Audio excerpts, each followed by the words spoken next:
की हाल चाल है? ठीक ठाक हो? वधिया हो? सारे वीरां नूं जिहड़ा ना कांग्रेचुलेशन, सारे वीरां नूं बहुत बहुत बहुत जिहड़ा ना मुबारक होवे। मुबारकबाद असीं तुहानूं क्यों दे रहे हैं भला? चेक करो माशाअल्लाह माशाअल्लाह। अल्लाह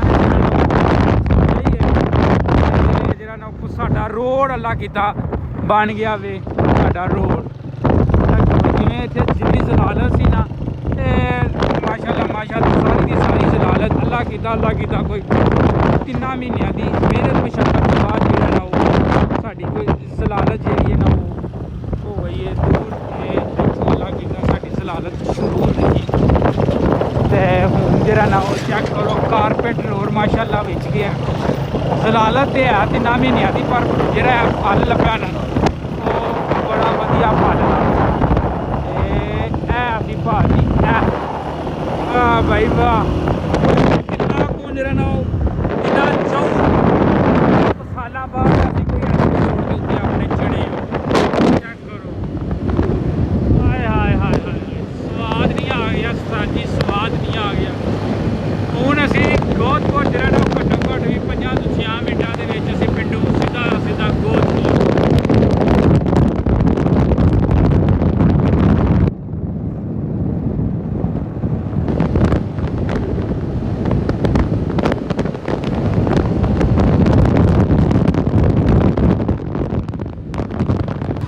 एहसान मानना चाहिए भाजी 2 साल जलील करन तो बाद जरा ना वो 4 साल जलील करन तो बाद एट दी एंड जरा रोड बना दिता ना साडे इलाके दे सियासतदानां ने ते साडी मरूफ शख्सियात ने जिन्हां दा भी क्रैडिट है। 2-4 साल सानू जलील करवा के ते रोड बनाने दे विच फराज साहब इत्थे मिसाल देनी बनदी है देर आए दुरुस्त आए। तो हुण गल ये वे कि टिकिया रवे।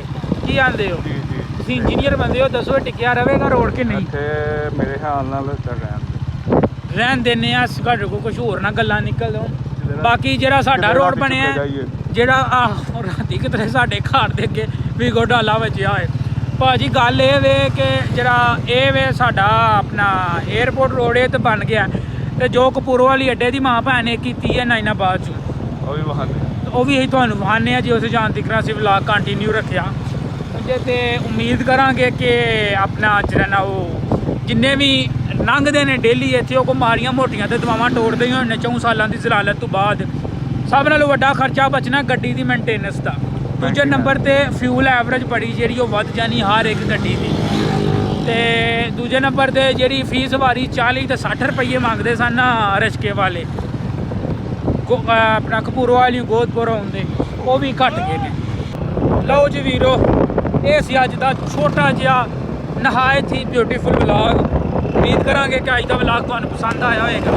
व्लॉग पसंद आया तो अगे शेयर करो, चैनल नूं सबसक्राइब करो मित्रों ते मिलने तुहानूं इंशाअल्लाह नेक्स्ट व्लॉग च। रब रख।